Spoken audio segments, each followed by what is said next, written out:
casos de violência política contra a mulher têm crescido, de acordo com a Plataforma para a Denúncia de Violência Política de Gênero e Raça, criada em setembro do ano passado.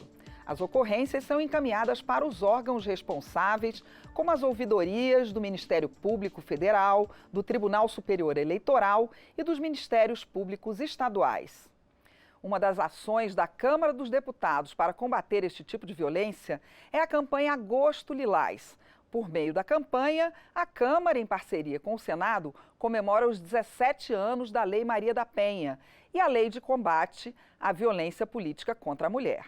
Sobre este tema, eu converso com a deputada Maria Rosas, do Republicanos de São Paulo, que é procuradora adjunta da mulher, e também recebo a ministra substituta do Tribunal Superior Eleitoral, Edilene Lobo. Olá, ministra. Olá, deputada. Bem-vindas ao Elas Pautam. Obrigada. Vamos começar o programa mostrando uma arte que a gente preparou, que vai dizer os casos em que há violência política contra a mulher. Vamos lá. No caso das candidatas, ameaças à candidata por palavras, gestos ou outros meios, interrupção frequente da fala, de modo a não permitir que ela use a palavra, difamação da candidata, ao lhe atribuir fato ofensivo à sua reputação, desvio de recursos de campanhas das candidaturas femininas para as de homens. Agora, no caso das deputadas eleitas ou parlamentares eleitas, qualquer cargo.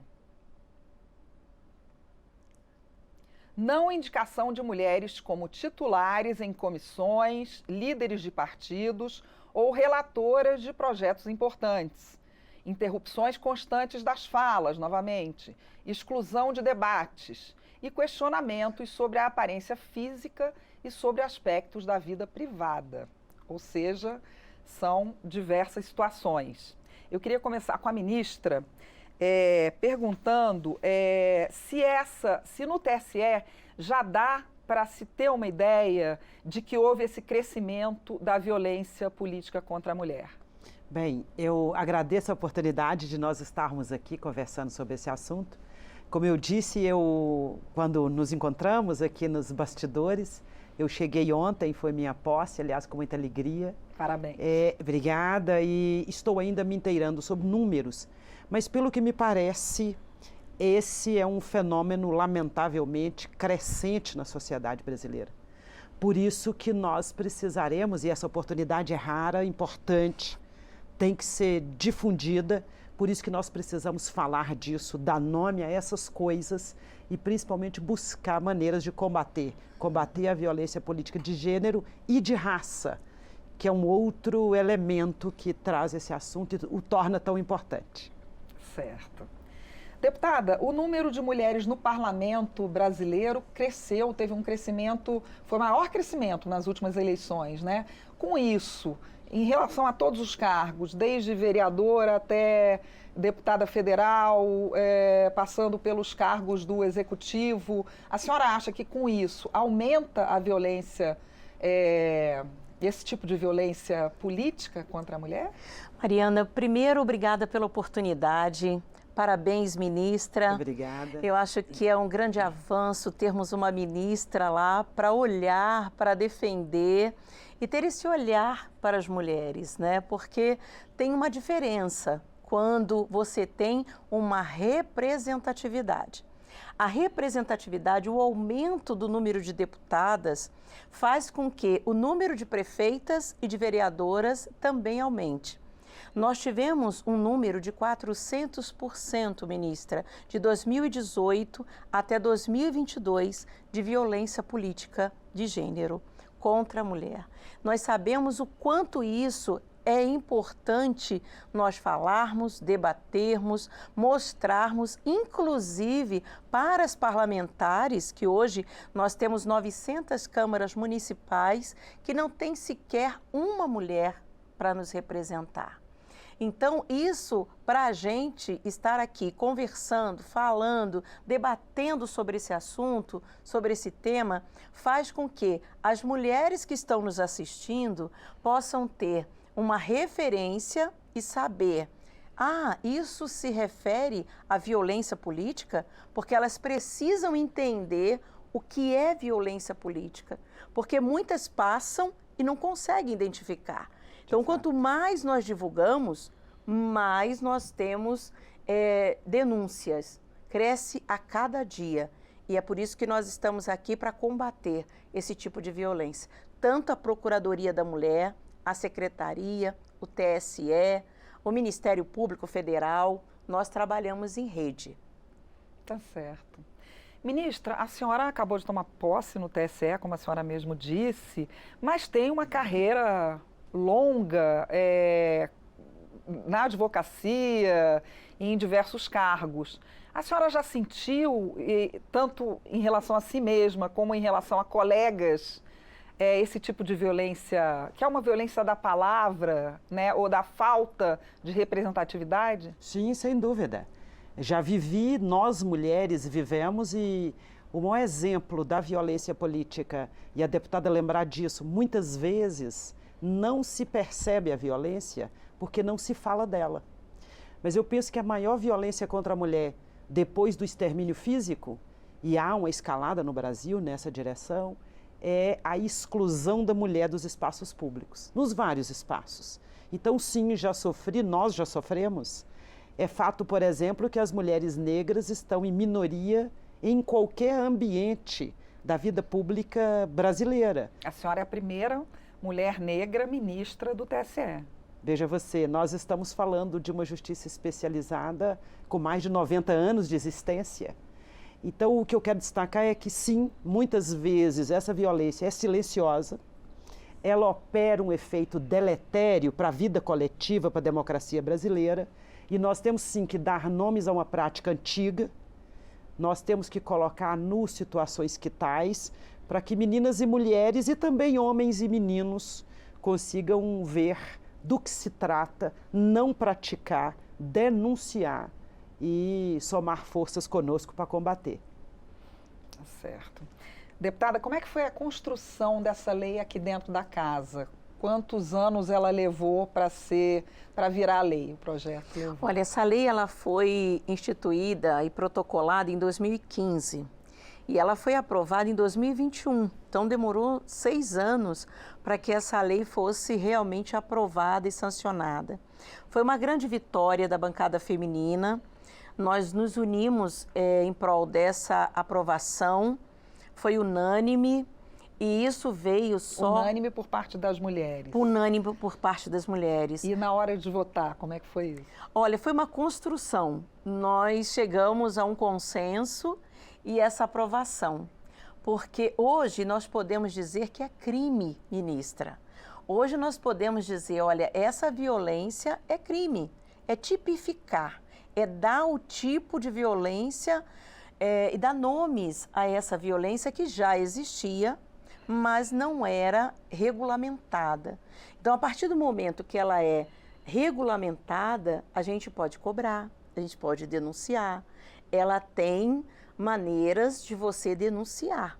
Então, a partir do momento em que se torna uma lei que é recente, foi de 2021, nós só temos 2 anos e por isso que nós temos que divulgar, porque ela é muito recente. Muitas vereadoras, muitas prefeitas ainda se veem com essa lei uma dificuldade para se identificar o que realmente é uma violência política, não somente no mandato, mas também durante a campanha eleitoral. Porque durante a campanha eleitoral, as mulheres também sofrem esse tipo de violência. Então, isso faz com que a mulher ela tenha uma proteção, não somente durante o seu mandato, mas também durante a campanha eleitoral. Então, isso foi um grande avanço. Foi realmente uma união de forças para que a gente conseguisse fazer valer os nossos direitos. Isso, para a gente, é uma grande vitória. Vamos deixar claro quais são essas formas de denunciar? São mais ou menos naquelas instâncias que eu falei, Ministério Público, TSE, Conselho Federal de Justiça. O importante também é fazer o boletim. CNJ, desculpa, Conselho Nacional de Justiça. Fazer o boletim de ocorrência, eu acho que é o primeiro passo, né? essa denúncia ela precisa ser regulamentada porque é uma lei. Se é um crime, nós temos que chegar na delegacia e denunciar. Olha, eu sofri essa violência, depois passar para os órgãos, né, competentes. O TSE recebe muitas denúncias também, porque como é eleitoral, nós sabemos o quanto a participação do TSE é importante para que tenha dados e que se tome providências. Ministério Público também, mas o primeiro passo para essa mulher é ela fazer o boletim de ocorrência, ela ter provas, né? E hoje com a internet, você sabe que tem tudo filmado e muitas vezes o agressor, né, o que comete o crime, tenta se esquivar.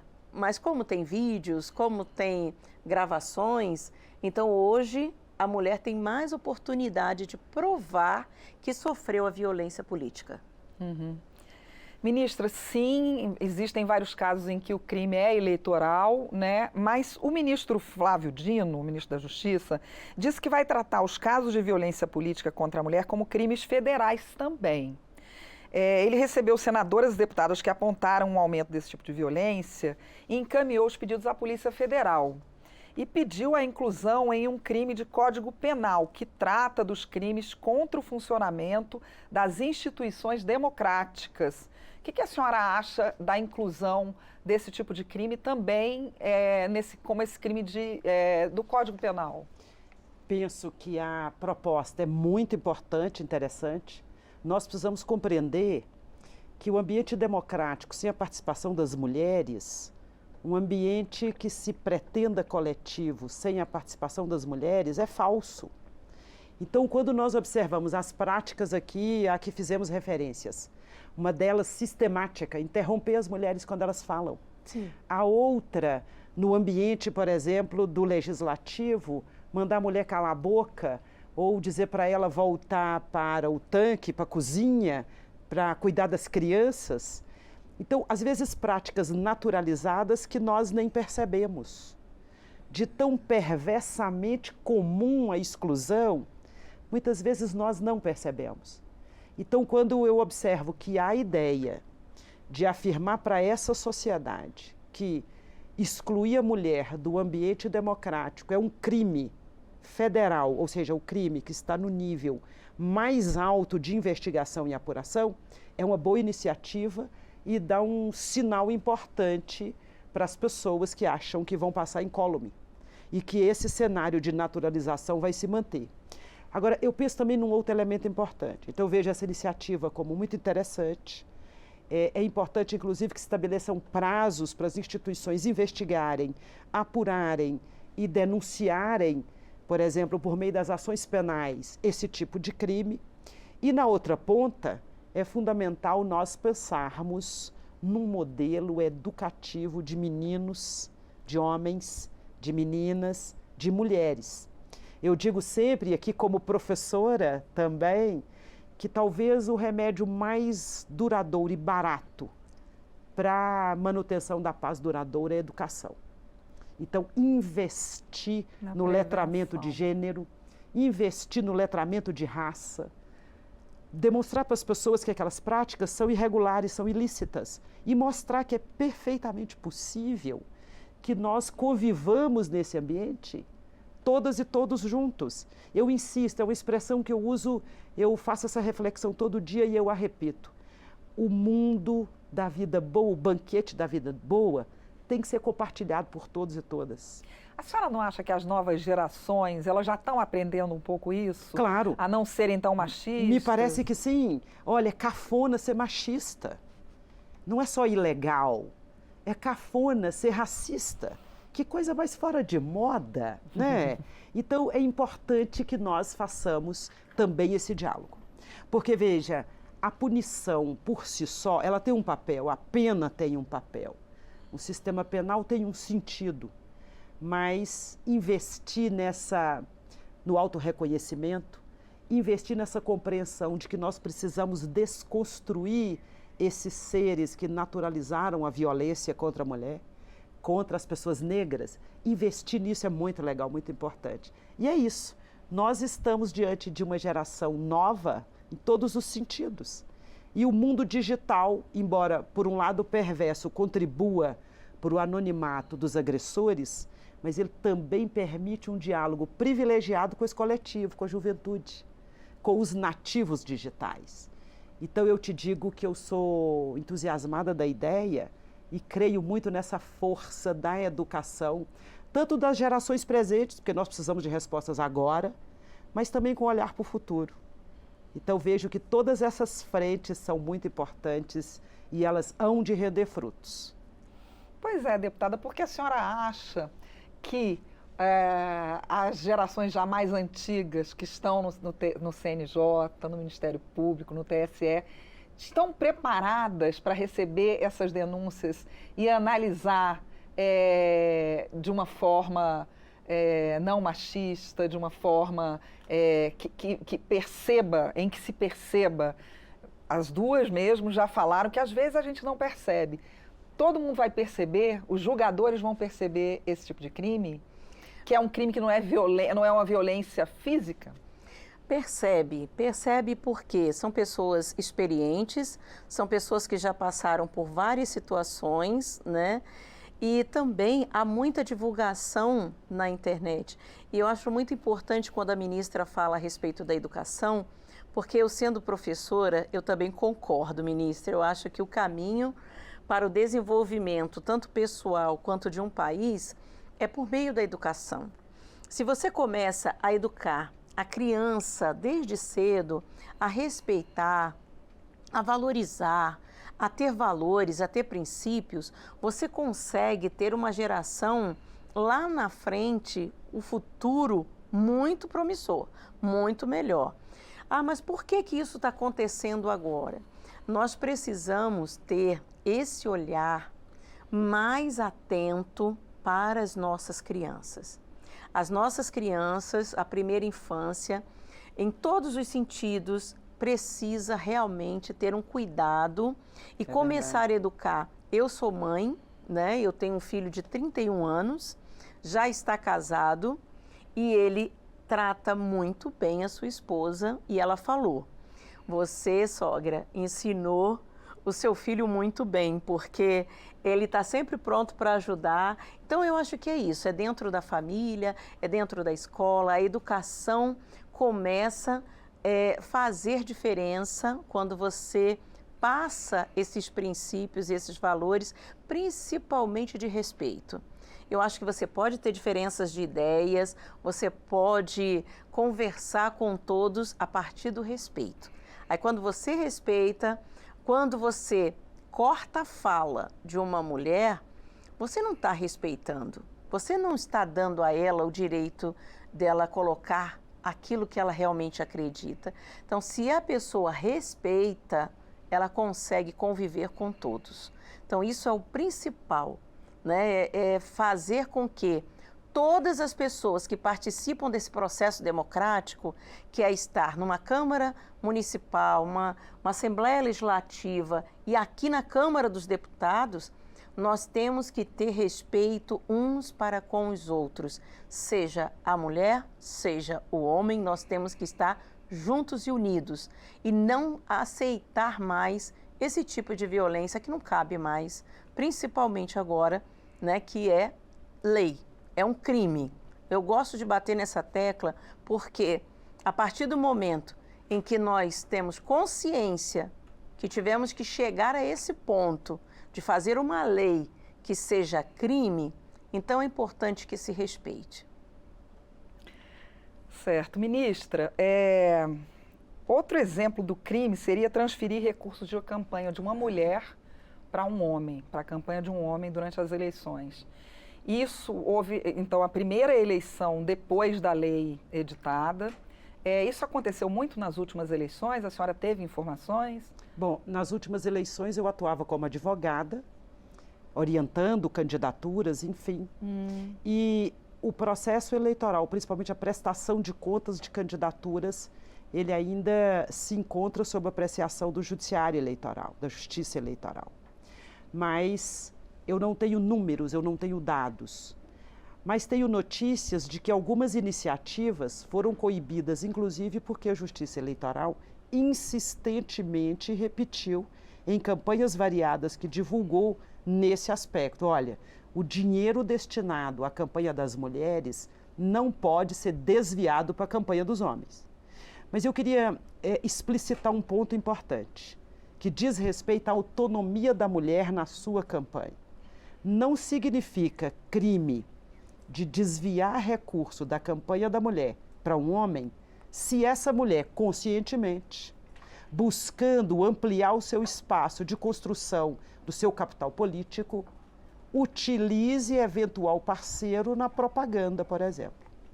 O que a lei veda? É a transferência do recurso. Não é, por exemplo, o compartilhamento de material de campanha em que a mulher seja o destaque.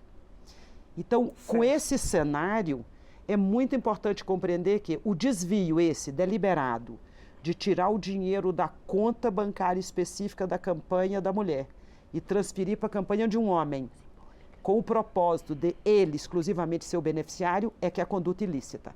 Mas a mulher pode, repito, na sua estratégia comunicacional, na estratégia da sua propaganda, ela pode perfeitamente buscar montar alianças e, como protagonista, compartilhar material com homens, por exemplo, ou com outras mulheres.